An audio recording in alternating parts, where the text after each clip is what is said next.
যারা আল্লাহর উপর ঈমান আনে, আল্লাহ তাআলাই হচ্ছেন তাদের সাহায্যকারী বন্ধু। তিনি জাহেলিয়াতের অন্ধকার থেকে তাদের ঈমানের আলোতে বের করে নিয়ে আসেন। অপরদিকে যারা আল্লাহকে অস্বীকার করে, বাতিল শক্তিসমূহই হয়ে থাকে তাদের সাহায্যকারী। তা তাদের দিনের আলোক থেকে কুফরির অন্ধকারের দিকে নিয়ে যায়। এরাই হচ্ছে প্রকৃতপক্ষে জাহান্নামের অধিবাসী। সেখানে তারা চিরদিন থাকবে। এসব নির্বোধ লোকেরা বলে, জাহান্নামের আগুন কখনোই আমাদের স্পর্শ করবে না। একান্ত যদি করেও তা হবে নির্দিষ্ট কয়েকটা দিনের জন্য মাত্র।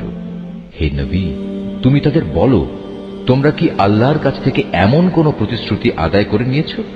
আল্লাহ তাআলা তো কখনো তার প্রতিশ্রুতি ভঙ্গ করেন না। না তোমরা জেনে বুঝেই আল্লাহ তাআলা সম্পর্কে এমন সব কথা বলে বেড়াচ্ছ যা তোমরা নিজেরাই জানো না। আমাদের এই সহজ সরল বাংলা অনুবাদ কোরআন মজিদটি সংগ্রহ করতে শরীফুল আর্ট অফ নেচার পেজে মেসেজ করুন অথবা স্ক্রিনে দেওয়া নম্বরে হোয়াটসঅ্যাপে যোগাযোগ করুন।